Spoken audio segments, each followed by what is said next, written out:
Alrighty, welcome back everyone. We just went through the group of five, broke down some of the different craziness that could happen in the group of five as my hair is as crazy as can be.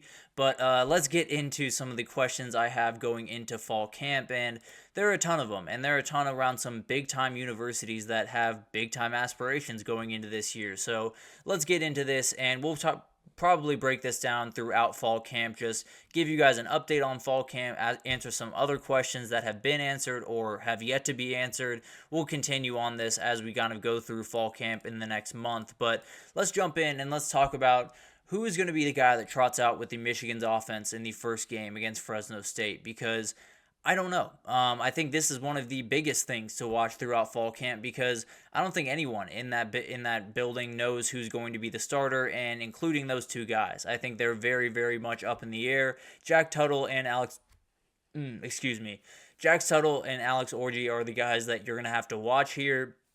Definitely feels like a two-man race here, and definitely is going to be a really, really interesting thing to watch for a number of reasons, because the reality is I do think it's going to be Jack Tuttle. I think he's going to be the guy that starts the season, and I think he'll play good enough football to continue throughout the season, but that's the worry that you have. You know, whenever you get into these quarterback battles, especially late into fall camp, there's always that question of, will someone really separate, or will it be a battle up until the first week? And then you get in kind of a precarious situation that a number of teams have found themselves in, where you start one guy the first game, he doesn't necessarily play quite as well as you want him to. You start the next guy the next game, and then you kind of go back and forth all season.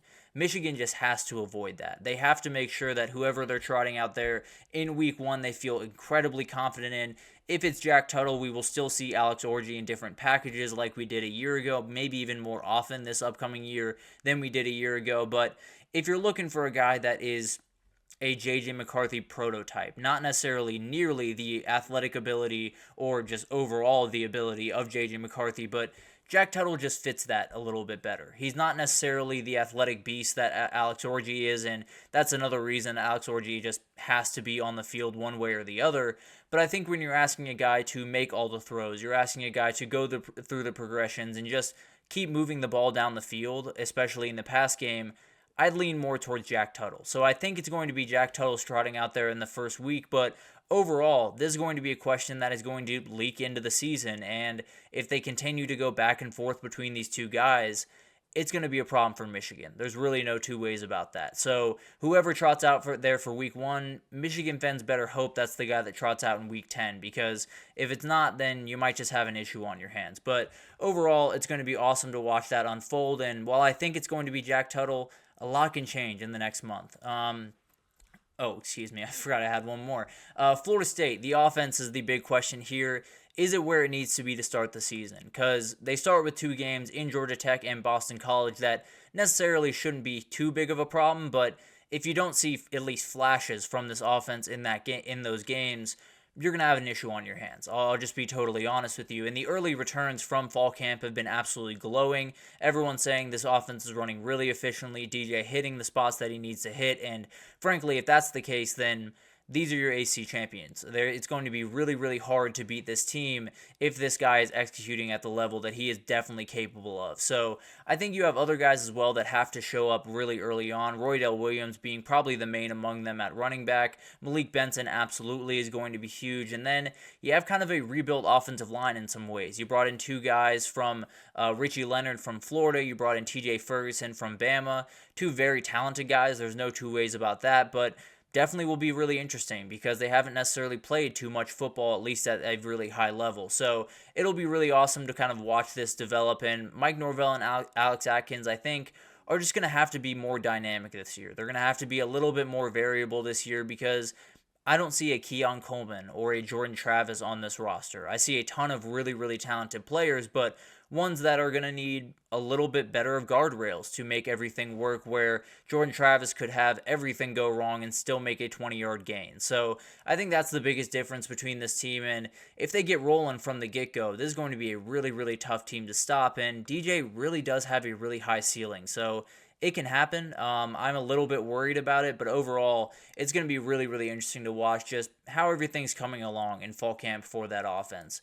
And then we'll get around Texas. We'll talk about how Texas is gearing up for this upcoming season and how are the transfer wide receivers working out. It's been really, really good returns overall early on, but we're about to get into the real part of this season. We're about to get into the part where, you really separate guys. And frankly, I'm not too worried about the transfer wide receivers. I think Isaiah Bond is someone that probably needs to be a hit, but if you saw him at Bama a year ago, I'm not too worried about him being that. I think early returns on Silas Bolden have just been remarkably glowing, a really good route runner, someone they're definitely going to get plenty out of this year. Matthew Golding is someone that is going to have an impact on this team one way or the other. I think he fits kind of a role that they don't have a lot of people for. There's a lot of speedster on those teams that you need a big guy. And that's definitely one of those guys that'll do it. Ryan Wingo, another one. But I think he's going to improve this team, whether it's through the passing game or in the return game. They'll be more than fine. There's no two ways about that with those three guys. I feel pretty confident in that. And then outside of that, you have Jonte Cook, DeAndre Moore, Ryan Wingo, and more guys that are ready to make plays for this offense. So Texas has about 7 or 8 wide receivers that they could trot out there, and the rotation is going to be just fascinating to watch early on in the season. But then you have the back end, which is another big question to me. How are they going to be lining up? I think they have plenty of dudes to make pretty much any lineup work. But at the end of the day, I think their best lineup has Jahdae Barron playing that star role. And so there's a reality where he moves over to boundary corner and he plays a little bit more of a corner type role. And that would be an interesting development. It would not necessarily inspire a ton of confidence in the depth at that role with Gavin Holmes and with Javion Cole coming over from San Jose State. But overall, I think that's going to be one of the interesting things. Just how do they line up? Who is in which position and, who's starting at the end of the day? Because there's going to be enough rotation on that back end that you're going to see a number of different ones. But however they come out to start will definitely be really interesting. And then you have the young quarterbacks. Who is ready to make that next step? Obviously, we won't really know this until the season gets underway, but we'll definitely hear some murmurs that'll make you feel really confident in some guys. And Nico Iamaleava is the guy that everyone's watching the most. I feel pretty confident about that. The spring was absolutely incredible. The talk about this kid is just through the absolute roof, and I think he's going to be really, really talented. We'll see how he responds to all of this stuff, but the reality is things just got really real for him. He just became the outright leader of this team, and you're rolling into a season where they want to do everything. They don't just want to take a little bite out of the pie. They want to get to the playoff and just take over this conference. So a lot on that kid's shoulders. There's no two ways about that. Then you have a kid like Jackson Arnold that I think is really, really talented, someone that could totally open things up for Oklahoma. Obviously, we've talked about this. It falls a little bit more on the offensive line than it does on him in my eyes because this kid is really talented. He is ready to go. He can play the football that you need him to play. If the offensive line isn't great, he's not going to have an option. So I think he's one of those guys that absolutely can make some noise and just absolutely take over a conference, really, if I'm being totally honest with you. Maybe not 2024, but 2025, he's going to be someone you're just going to have to worry about every single week. But Connor Wegman is the other guy I'm watching, a little bit different just because he's already had playing time and everyone knew who he was going into this offseason. But overall, it's going to be really interesting to see how this guy kind of takes the bull by the horns, if you will.